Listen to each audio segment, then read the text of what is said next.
मतलब है यहाँ पर स्पीड से डिस्टेंस से और टाइम से, speed is equal to distance upon time, ये सिंपल फार्मूला होता है। ठीक, एग्जांपल नोट करें। First example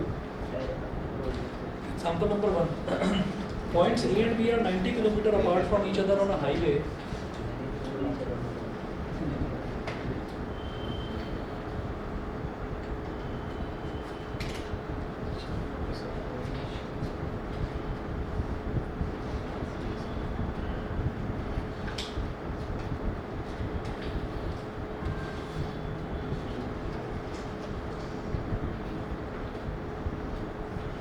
Points A and B are 90 kilometers apart on a highway. Full stop. A car starts from A and another from B at the same time.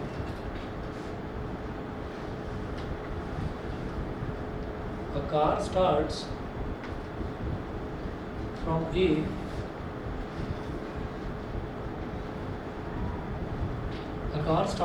capital A and another from capital B at the same time.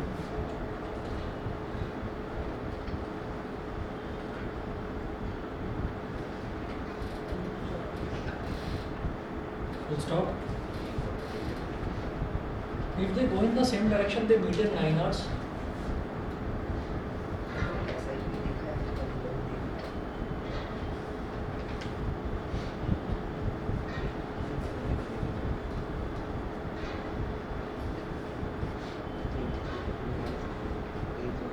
If they go in the same direction, they meet in 9 hours. And if they go in opposite directions,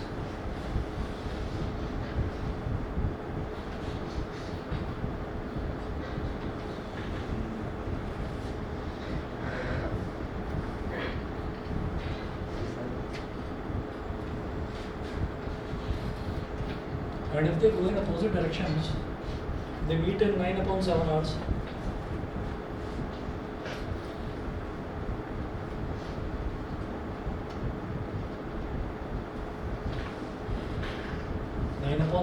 Full stop. Find their speeds.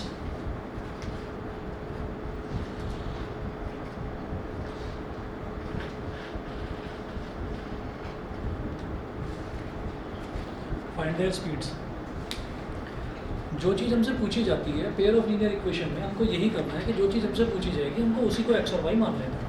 तो यहाँ पर क्या है कि points A and B are 90 kilometre apart on a highway.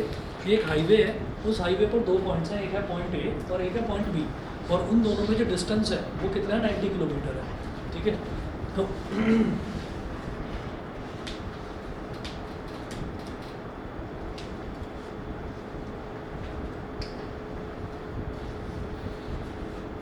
लिखिएगा, let the speed of first car be x kilometer per hour and the speed of second car be, let the speed of first car be x kilometer per hour and the speed of second car be y kilometer per hour. Okay. Case first, when both cars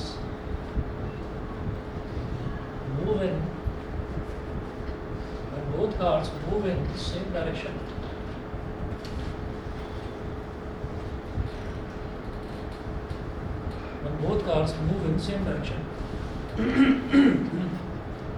जब दोनों car एक ही direction चलें उस highway पर, तो यहाँ ये point हो गया ए, ये पॉइंट हो गया बी। तो पॉइंट ए से फर्स्ट कार चलती है x किलोमीटर पर आवर की स्पीड से, गड्डी चलती है। ठीक है, यहाँ पर y किलोमीटर पर आवर की स्पीड से गड्डी दौड़ती है। ठीक है, अब अपने आप बता देना कि कौन सी चलती है और कौन सी दौड़ती है। इन्होंने क्या बोला कि 9 घंटे बाद में दोनों गाड़ियाँ एक दूसरे को मिलेंगी, तो ये दोनों के बीच में, ए और बी के बीच में डिस्टेंस कितना है, 90 चलती है किलोमीटर। कौन सी चलती है बता दो। ए तेज चलेगी ना, क्योंकि बी का सी से डिस्टेंस कम है, ए का ज़्यादा है, पर जल्दी पहुंचेगी। देखिए ऐसा है कि ये जो पीछे से आ रही है ना गाड़ी, ये पीछे से आ रही है और ये इसको पकड़ रही है, इस गाड़ी को पकड़ रही है, और ये गाड़ी इससे 90 किलोमीटर आगे है, तो इसका मतलब ये वाली गाड़ी तो थोड़ा धीमी चलेगी, तो ये तो चलेगी और ये दौड़ेगी। समझ गए? तो अब आप ये देखिएगा कि यहाँ पर हमने एक चीज़ देखी कि ये गाड़ी धीमी चल रही है और ये गाड़ी तेज़ चल रही है, लेकिन इन्होंने कहीं पर भी क्वेश्चन में ये नहीं बोला कि इसने वो खरगोश वाला काम करा हो कि चल रही है और चलते चलते रुक गई, कह रहा है मैं तो बहुत आगे हूँ, रुक के रेस्ट कर लेती हूँ। तो रेस्ट कोई नहीं कर रहा है, ये भी गाड़ी चल रही है, ये भी गाड़ी चल रही है, और 9 घंटे में दोनों मीट कर रही, दोनों मिल रही है 9 घंटे बाद। इसका मतलब 9 घंटे तक ये वाली सेकंड कार भी चलती रहेगी और फर्स्ट कार भी चलती रहेगी। तो दोनों के लिए टाइम हमको दे दिया सेम, कितना, 9 आवर्स और 9 आवर्स दोनों के लिए। तो 9 घंटे तक दोनों गाड़ियाँ चलती रहेंगी। अब आप देखिएगा कि अब इसमें केस फर्स्ट में हम ये कहेंगे let both cars meet at a point, let both cars meet at a point capital C as shown। हमने माना कि दोनों कार्स जो हैं वो किसी एक पॉइंट पर मिल जाती हैं, ये पॉइंट है कैपिटल सी, यहाँ पर मिलती हैं आकर। तो अब इधर आप लिखेंगे फर्स्ट कार ऐसे, और इधर लिखिएगा second car, first car second car. हाँ जी, फर्स्ट कार की स्पीड को क्या माना है, x किलोमीटर पर आवर, और सेकंड कार की स्पीड को हमने क्या माना, y kilometre per our. First car में जो टाइम लग रहा है वो कितना लग रहा है, 9 आवर, और सेकंड कार में जो टाइम लग रहा है वो भी कितना लग रहा है, 9 आवर। तो दोनों में 9 आवर टाइम लग रहा है। अब इसके बाद speed is equal to distance upon time, यानी कि distance is equal to speed into time. तो डिस्टेंस निकालेंगे यहाँ पर, d is equal to s into t। तो आप ये बताइए पहली कार कितना डिस्टेंस ट्रेवल करेगी, दोनों कहाँ मिल रही है, सी पॉइंट पर आकर मिल रही है। तो पहली वाली कार ए से लेकर सी तक का डिस्टेंस ट्रेवल करेगी। तो पहली वाली कार का डिस्टेंस कितना हो गया, उसको ए सी बोल दूँ, ये डिस्टेंस ही तो है 90 किलोमीटर, फिर उसमें थोड़ा और आगे चले तो कितना हो गया टोटल डिस्टेंस, ए सी बोल दूँ, है ना। तो डिस्टेंस तो हो गया ए सी, स्पीड हो गई x और टाइम हो गया 9, तो A C is equal to 9x। Same इधर भी करना है, distance is equal to speed into time. Distance जो सेकंड कार है, सेकंड कार कहाँ से कहाँ जा रही है, बी से सी तक जा रही है, बी से सी तक। तो इसका डिस्टेंस कितना हुआ, इसका डिस्टेंस हो गया बेटा बी सी, और y into 9, B C is equal to 9y।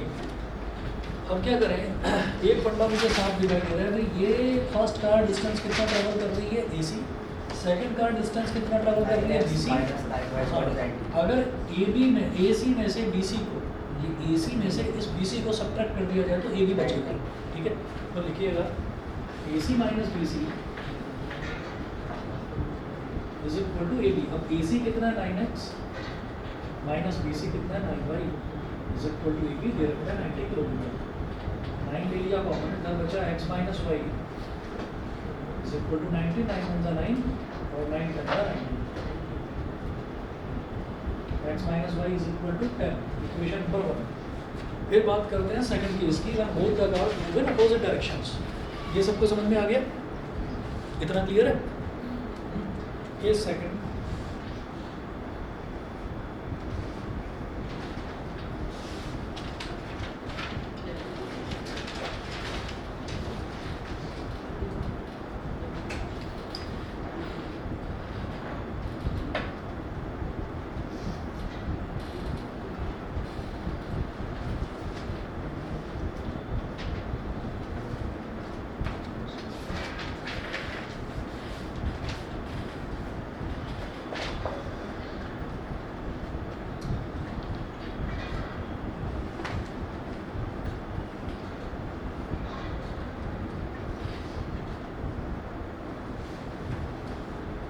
x kilometre per hour, y kilometre per hour. हमने देख ही लिया कि जो फर्स्ट वाली कार है वो थोड़ा तेज चल रही है, तो मान लो यहाँ पर मिले, इस पॉइंट को भी मान लो। ये टोटल डिस्टेंस कितना दे रखा है 90 किलोमीटर। तो फिर ऐसे ही करेंगे, फर्स्ट कार,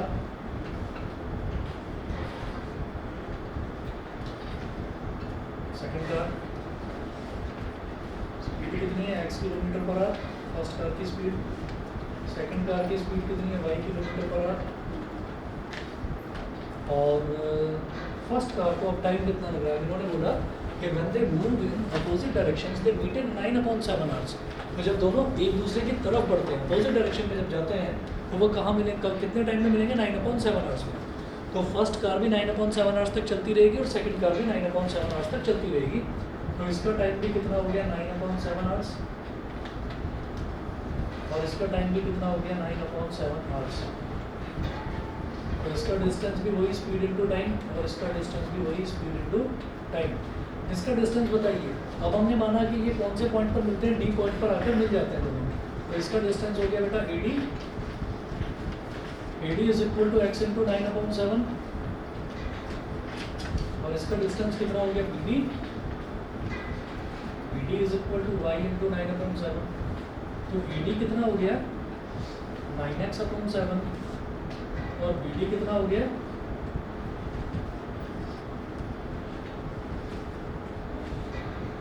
9y/7। तो AD और BD अब क्या करूँ, ऐड कर दूँ। अब ऐड करते हैं जैसे पहले सब्ट्रैक्ट करा था कि ये AD आ गया और BD आ गया, दोनों को ऐड करेंगे तो टोटल कितना 90 किलोमीटर। तो AD plus BD is equal to 90 kilometre. AD कितना है 9x/7 और BD कितना है 9y/7 इज इक्वल टू 90।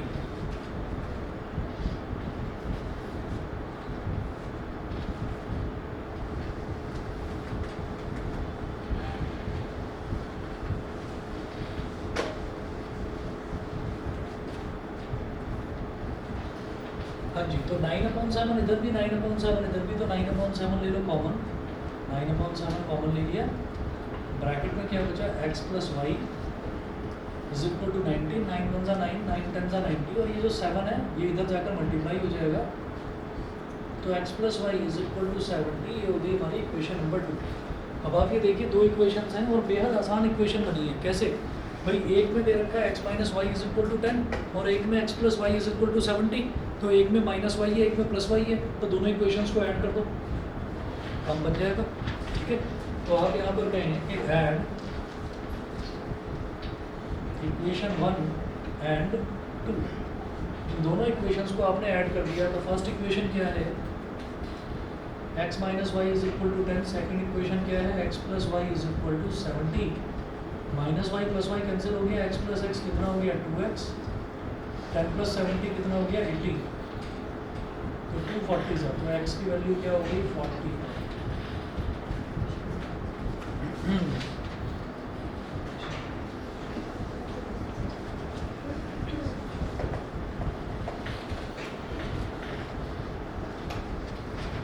हाँ जी, put this value in equation 1 और 2, जिसमें आपका मन करे put this value in equation 1।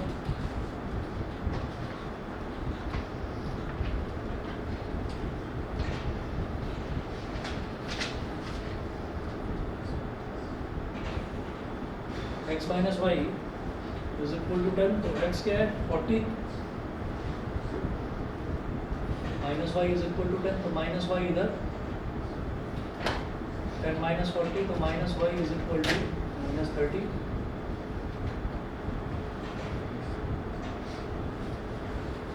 देख रहे हो दोनों कार की स्पीड्स क्या क्या आ गई 40 और 30, समझ गए। हाईवे पर इतनी स्पीड पर चलती हैं गाड़ियाँ, देख लो। एग्जाम्पल नंबर 2 देखिएगा। सभी को क्लियर है ना, क्वेश्चन समझ में आ गया।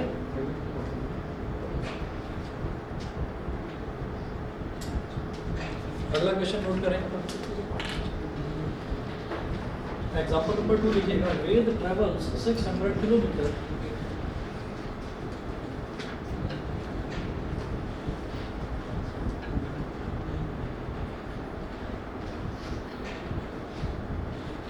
Ved travels 600 kilometer to his home partly by train and partly by car. 600 kilometer to his home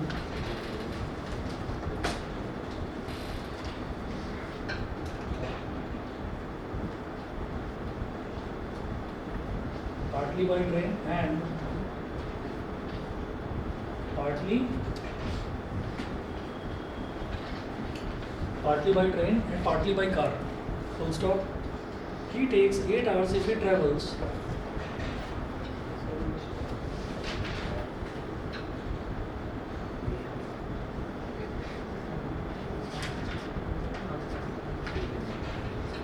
takes 8 hours if he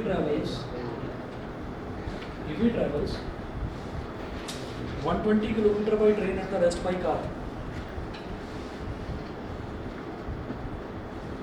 120 kilometer by train and the rest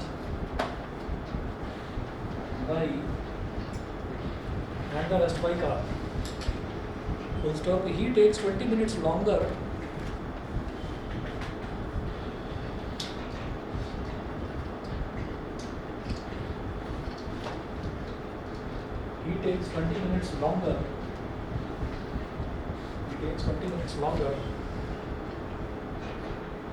if he travels 200 kilometer by train and the rest by car.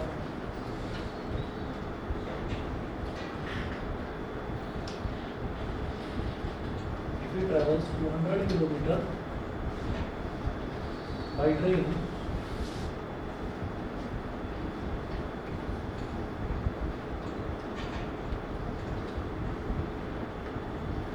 and the rest by car. Find the speed of the train and the car. Find the speed of the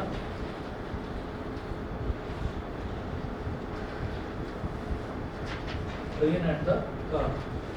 आपको train और car की speed बतानी है. जो चीज़ पूछी जाती है उसी को हम एक्स और वाई मान लेते हैं. अब इन्होंने क्या बोला कि वेद है उसका घर, अब उसका जो घर है वो 600 किलोमीटर दूर है.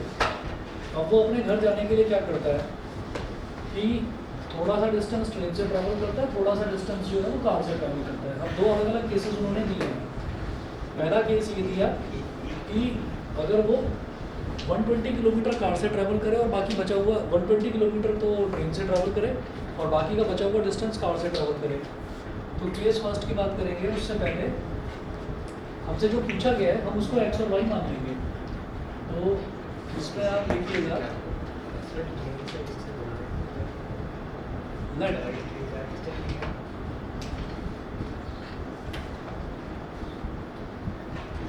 the speed of train be x kilometre per our. Sir train की स्पीड गाड़ी से कम होगी ना शायद, तो सर हमें किलोमीटर पर आवर टाइम कम होना चाहिए हिसाब से. तो चलो देखते हैं ना.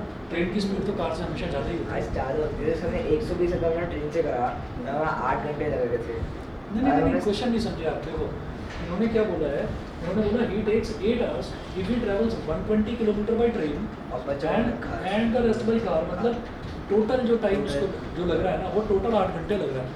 अब वो बोल रहे हैं कि अगर 200 किलोमीटर वो ट्रेन से करे और बाकी बचा हुआ कार से करे तो उसको 20 मिनट. अच्छा ओके हाँ कम आना चाहिए लेकिन बढ़कर आ चलिए देखते हैं. ट्रेन तो धीरे चलेगी, 80 किलोमीटर गैप आ गया. तो at the speed of car y kilometre per hour. ठीक है. तो केस फर्स्ट में यहाँ लिख लीजिए ट्रेन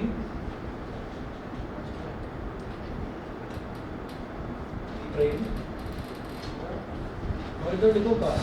तो ट्रेन की स्पीड कितनी है x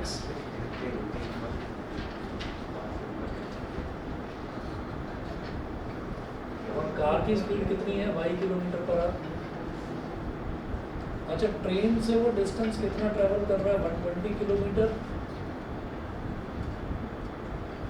और कार से वो डिस्टेंस कितना बचा हुआ डिस्टेंस वो कार से ट्रैवल कर रहा है. तो वो बचा हुआ कितना हो गया 480 kilometre.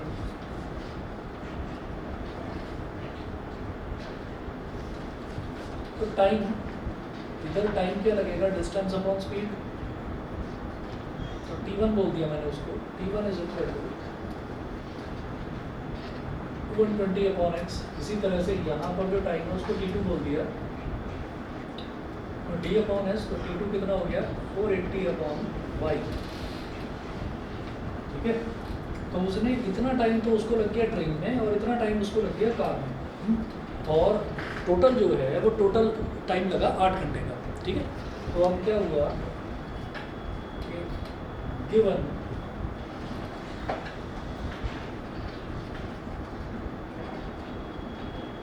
T1 plus T2 is equal to 8। अब T1 कितना है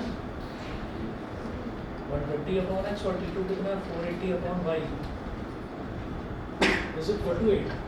तो 12 4 का 48 होता है, तो इसका मतलब मैं न्यूमरेटर से 120 कॉमन निकाल सकता हूँ। कॉमन निकाल लिया, यहाँ क्या बचेगा 1 अपॉन एक्स और यहाँ क्या बचेगा 4 upon y is equal to 8। ठीक है, और इसको करके देखते हैं तो ये 120 जो है यहाँ डिनोमिनेटर में चला जाएगा। मैं इसको ऐसे लिखूँगा 1 upon x plus 4 upon y को हम क्या लिखेंगे 4 इंटू 1 अपॉन वाई। जब भी हम कोई pair of linear equation solve करते हैं तो उसमें अगर हमें वेरिएबल जो अननोन वेरिएबल है अगर वो डिनोमिनेटर में मिलता है तो हम उसको कुछ मान लेते थे, जैसे पी या क्यू मान लो, एम और एन मान लो। तो इसलिए मैंने 1 अपॉन एक्स अलग कर दिया, 1 अपॉन वाई अलग कर दिया। 1 upon x plus 4 upon y लिखने की बजाय मैंने लिखा 4 into 1 upon y is equal to, ये 120 नीचे चला जाएगा 8 अपॉन 120। 8 1 सा 8, 15 8 सा 120 होता है, ये 1 अपॉन 15 बचा। यहाँ आप लिखिएगा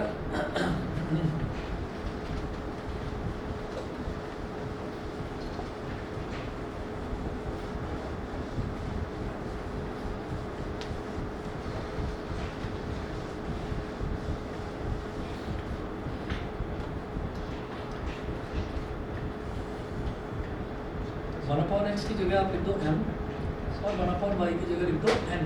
4 m plus 4 n 1 upon 15, equation number 1, where m is equal to 1 upon x and n is equal to 1 upon y। ठीक है, उसके बाद देखिएगा सेकंड केस,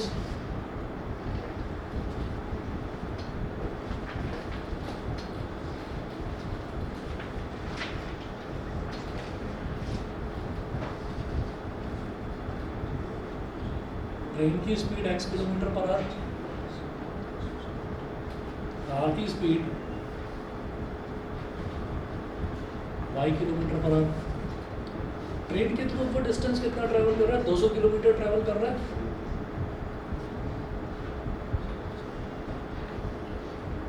तो इसमें टाइम को मान लिया d अपॉन एस, वही t3 मान लिया। बचा हुआ डिस्टेंस यानी कि 400 किलोमीटर वो कार से ट्रैवल कर रहा है। T4 इधर d अपॉन एस, तो ये क्या हो जाएगा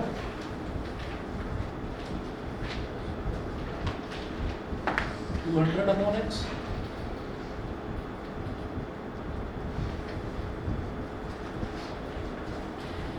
upon x plus 400 upon Y.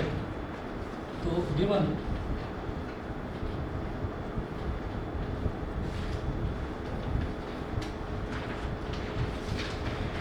T3 plus T4 is equal to कितना, अब वो बोल रहे हैं कि अपना 20 मिनट ज़्यादा लग रहे हैं उसको, तो 20 मिनट ज़्यादा लग रहे हैं मतलब 8 आवर्स, पहले 8 आवर्स लग रहे थे, अब 8 आवर्स 20 मिनट्स लग रहे हैं। 8 आवर्स 20 मिनट्स। T3 कितना है 200 अपॉन एक्स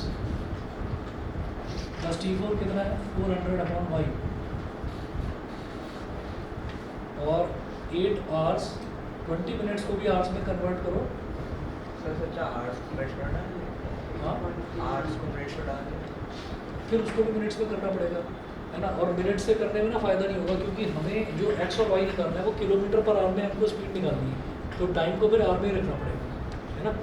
तो आप ये देखिएगा कि ये जो 20 मिनट दे रखा है, इस 20 मिनट को आपने आवर में कन्वर्ट कर दिया। कैसे 20 अपॉन 60, हाँ 8.3 नहीं कर लो ना, हाँ लिख सकते हो, लेकिन मेरे हिसाब से फ्रैक्शन में कर लेना कन्वर्ट, तो वो ज़्यादा आसान रहेगा।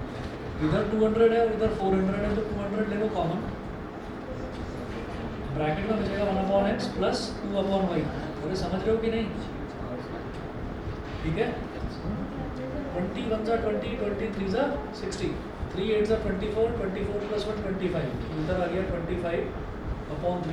अभी जो 200 है इसको यहाँ डिनोमिनेटर में ले जाओ, 1/x प्लस 2/y को लिखो, 2 into 1/y is equal to 25/3 into 200।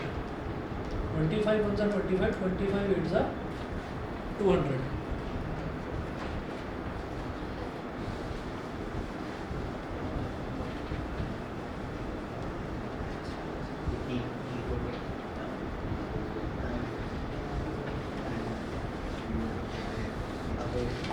हाँ जी, समझ में आ रहा है बेटा? ऑनलाइन वाले बच्चे बताएं।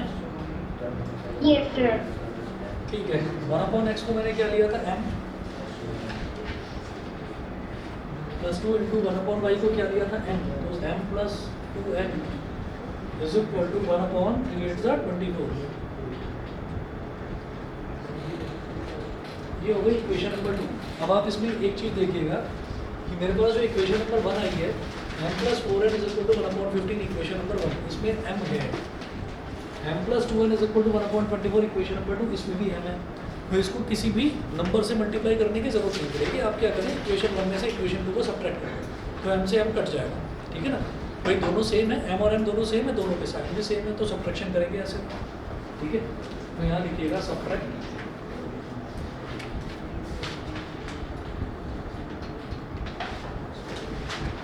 इक्वेशन 2 फ्रॉम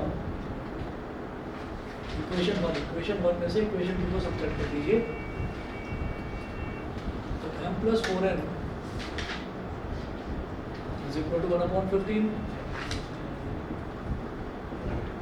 और m plus 2n is equal to 1/24। Subtract करेंगे तो नीचे वालों के साइन चेंज, ये m से m कैंसिल आउट हो गया, 4n माइनस 2n कितना हो गया, 2n, और ये हो गया 1/15 minus 1/24।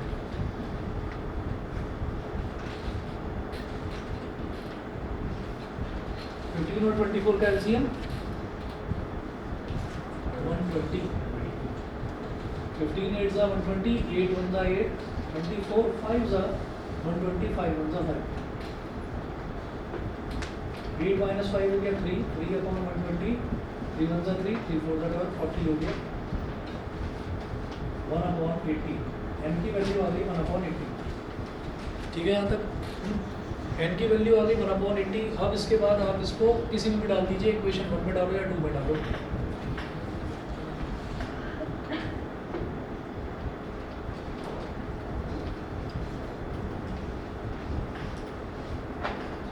This value in equation 1, इस वैल्यू को इक्वेशन 1 में डाल दीजिए। इक्वेशन 1 क्या है, m plus 4n is equal to 1/15।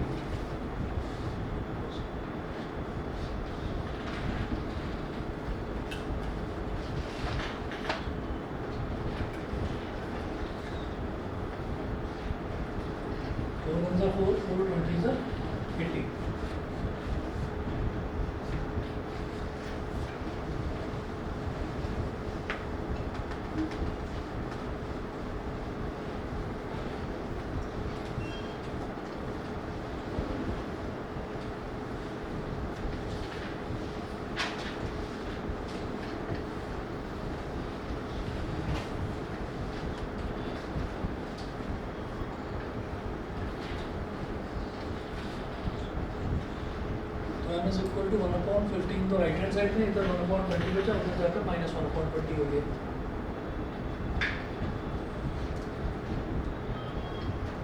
तो इसका एलसीएम कितना हो गया, 60। 15 4 जा 60, 4 1 जा 4, 23 जा 60, 3 1 जा 3, m इज इक्वल टू 1/60। अब हम कहेंगे कि since m is equal to 1/x is equal to 1/60, it implies that x is equal to 60 km/h, n is equal to 1/y और n की वैल्यू कितनी आ रही है, 1/80।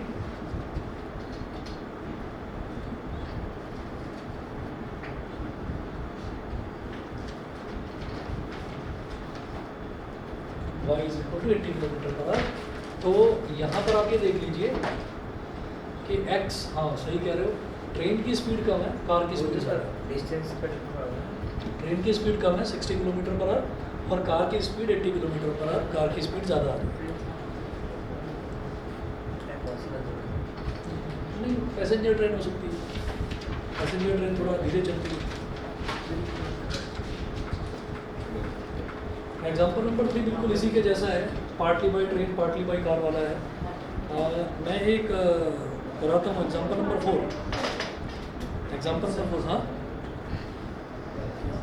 पानी पानी तो रखा साथ।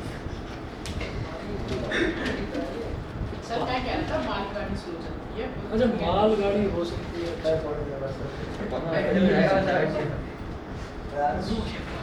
एग्जाम्पल नंबर 4 मैं थर्ड छोड़ रहा हूँ, थर्ड बिल्कुल इसी के जैसा है।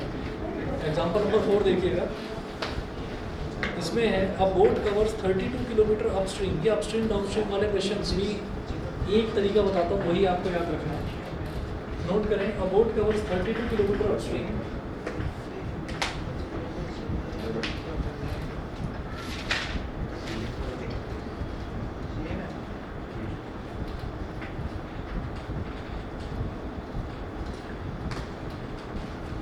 A boat covers 32 km upstream and 36 km downstream in 7 hours.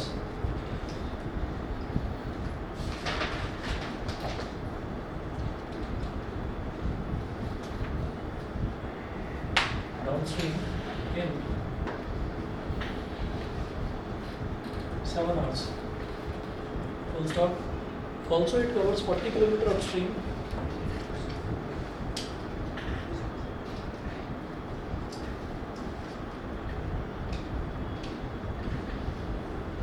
Also, it covers 40 km upstream, 40 km upstream and 48 km downstream in 9 hours.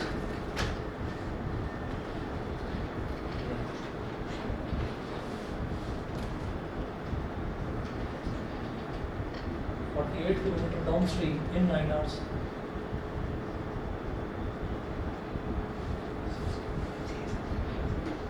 Find the speed of the boat in still water and that of the stream.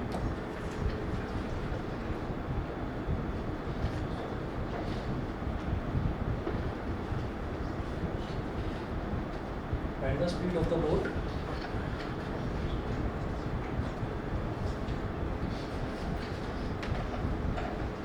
in still water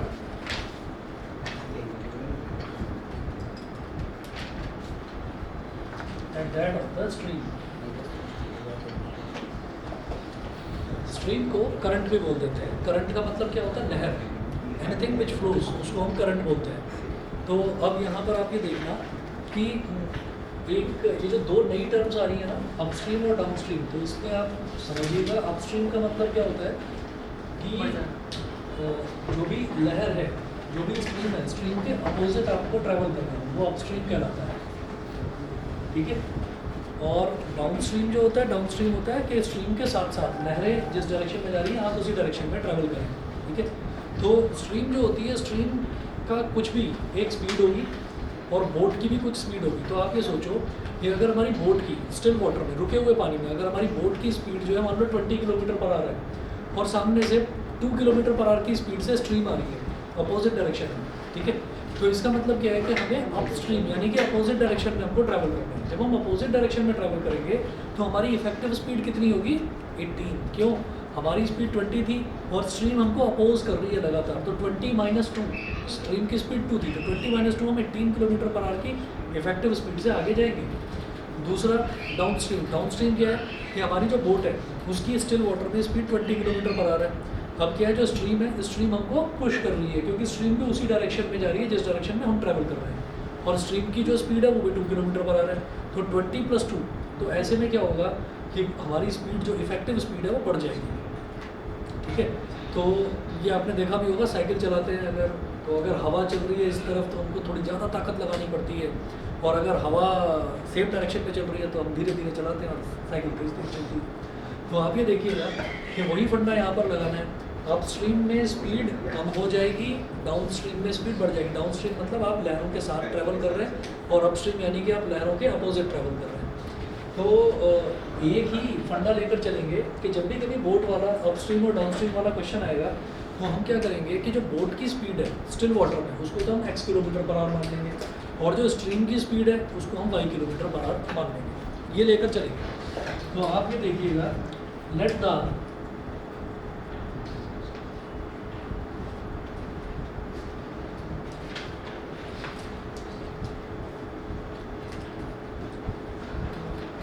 speed of boat in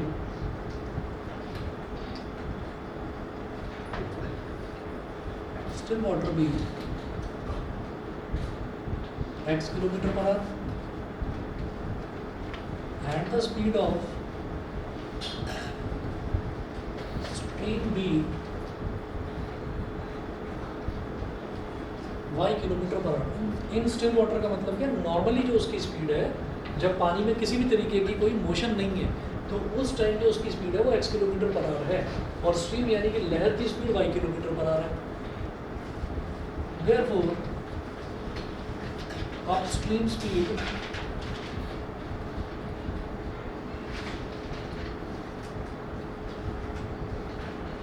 boat और stream दोनों opposite direction में है, तो obvious सी बात है कि boat चलेगी कब, जब बोट की स्पीड जो है वो स्ट्रीम से ज़्यादा होगी तभी तो चलेगी, नहीं तो चल ही नहीं पाएगी। तो बोट की स्पीड ज़्यादा है और स्ट्रीम की स्पीड कम है तो x माइनस वाई होगा ये।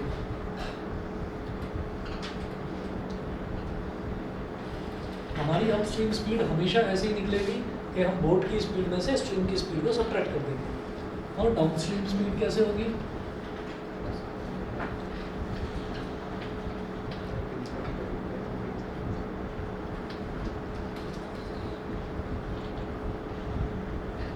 x plus y kilometre per hour, ये हो जाएगी हमारी डाउनस्ट्रीम स्पीड। अब देखिएगा इन्होंने बोला है अ boat covers 32 kilometre upstream and 36 kilometre downstream in 7 hours. तो फर्स्ट केस की बात करेंगे,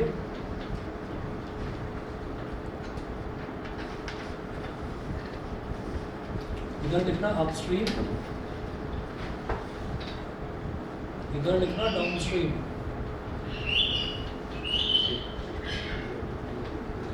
अपस्ट्रीम और डाउनस्ट्रीम। तो अपस्ट्रीम वाले केस में जो बोट है वो कितना डिस्टेंस ट्रैवल कर रही है, 32 किलोमीटर, और डाउनस्ट्रीम वाले केस में बोट कितना डिस्टेंस ट्रैवल कर रही है, 36 किलोमीटर। अच्छा, अपस्ट्रीम की स्पीड कितनी होगी, x माइनस वाई, और डाउनस्ट्रीम की स्पीड कितनी होगी, x प्लस वाई। तो अपस्ट्रीम का टाइम कितना होगा, 32 अपॉन x माइनस वाई, और इसी तरह से डाउनस्ट्रीम का टाइम कितना होगा, वही d अपॉन s,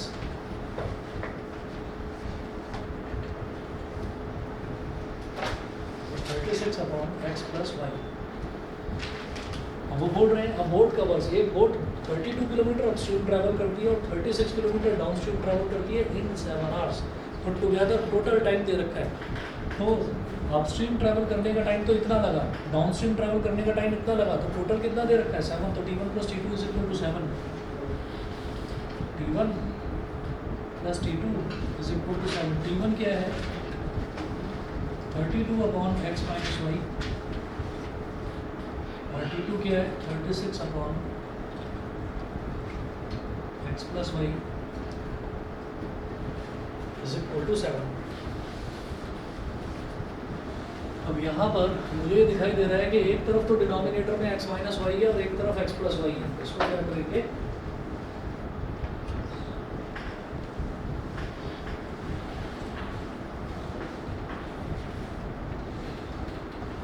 इसको कर दो 32 into 1 upon x minus y, 32 into 1 upon x minus y plus 36 into 1 upon x plus y is equal to 7। ये 32 और 36 दोनों किसी के टेबल में आते हैं, 4 के टेबल में, तो 4 कॉमन ले लो, तो यहाँ बचेगा 4 8 32 और 1 अपॉन एक्स माइनस वाई को बोल दो m। 4 9 का 36, तो ये 9 1 अपॉन x प्लस वाई को बोल दो n।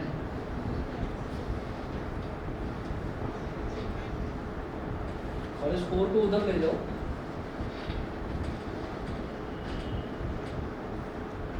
Equation number 1 where m is equal to 1 upon x minus y and n is equal to 1 upon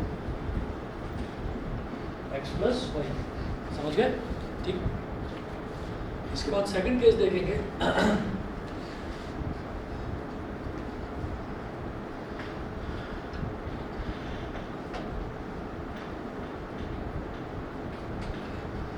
upstream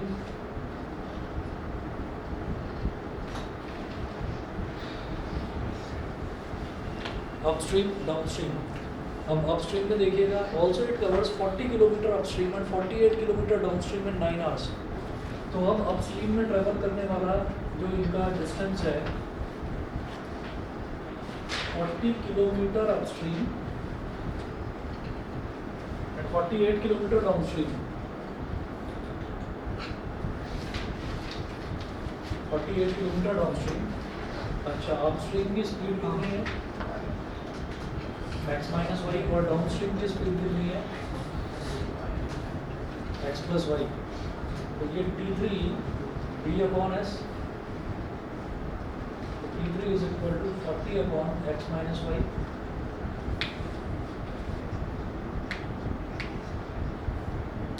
d upon s 48 upon x plus y. तो इस बार ये जो सेकंड वाला case है, इसमें टोटल टाइम कितना लग रहा है उसको? 9 आवर्स का। तो T3 plus T4 is equal to हो जाएगा 9 आवर्स।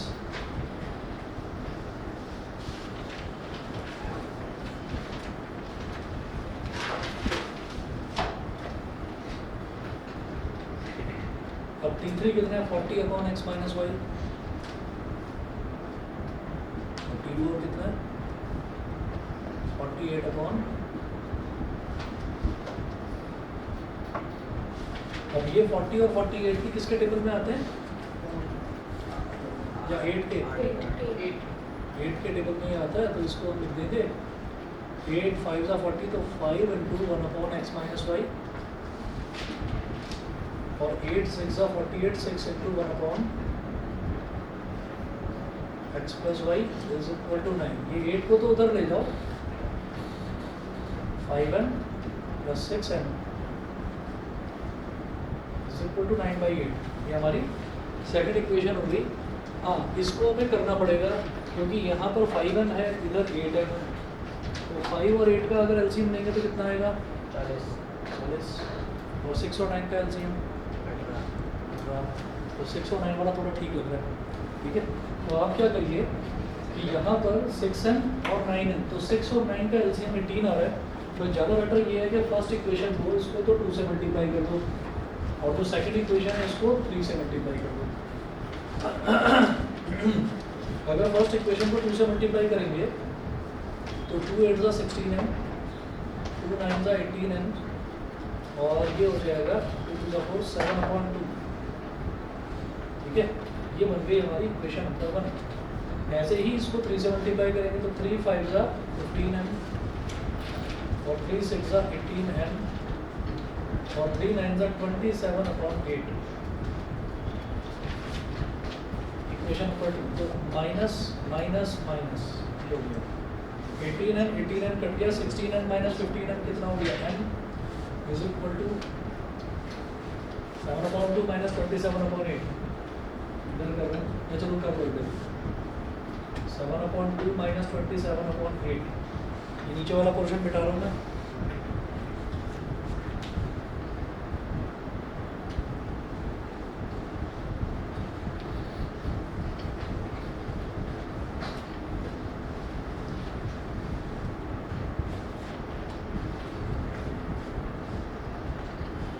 तो 2 और 8 का एलसीएम क्या हो गया? 8, 2 4 जा 8, 4 7 जा 28, और माइनस 27, तो 27 8 माइनस 27 हो गया 1। तो m की वैल्यू आ गई 1/8।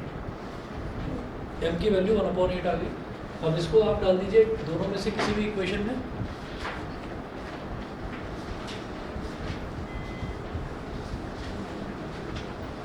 भाई समझ तो आ रहा है ना सबको, क्लियर तो है? याद रखना कि स्पीड जब भी कभी आपके पास अपस्ट्रीम डाउनस्ट्रीम वाला क्वेश्चन आएगा तो upstream speed of boat and still water को x मानना है और स्ट्रीम की स्पीड को y मानना है। Upstream speed x minus y, downstream speed x plus y. अब यहाँ पर m की वैल्यू आ गई 1/8, put this value in equation 1।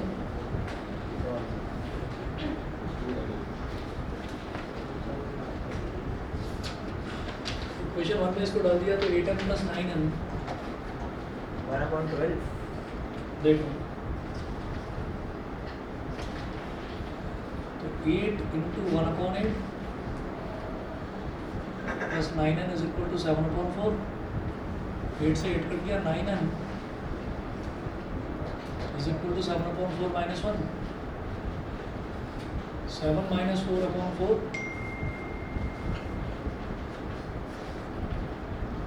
9n is equal to 3/4। 3 1 जा 3, 3 3 जा 9, 3 इधर आ गया, 4 3 जा 12। n इज इक्वल टू आ गया 1/12।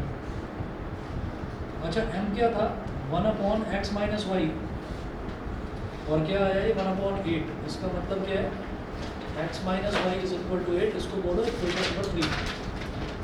और n क्या था 1/x प्लस वाई, इसकी वैल्यू क्या आई 1/12। तो ये इसका रेसिप्रोकल लिया तो x प्लस वाई हो गया 12। Equation number 4। भाई दोनों को ऐड कर दो, minus y plus y cut गया, x plus x 2x, 8 plus 12 20। तो x इज इक्वल टू आ गया 10 kilometre per hour. Speed of boat in still water is 10 kilometre per hour. ठीक है, उसके बाद x plus y is equal to 12 है, x है 10, 10 plus y is equal to 12। तो y की वैल्यू क्या आ गई 2 किलोमीटर पर आवर। तो स्पीड ऑफ स्ट्रीम वो 2 किलोमीटर पर आवर।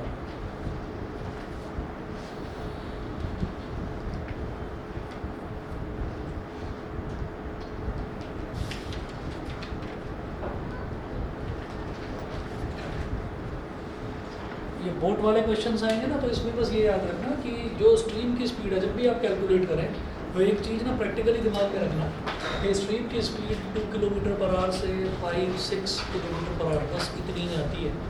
ठीक है, ये मत कभी अगर मान लीजिए आपका 20 या 30 किलोमीटर पर आवर आ रहा है तो सुनामी मत ले आना, है ना। तो ध्यान रखना कि लहरों की स्पीड बहुत ज़्यादा नहीं होती, इतनी होती है 2, 5, 6, 7 बस इतना, इससे ज़्यादा नहीं। ठीक है, चलिए जी आज के लिए इतना ही करेंगे।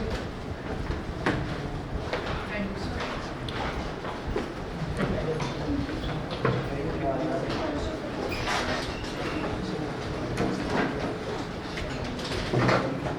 Okay.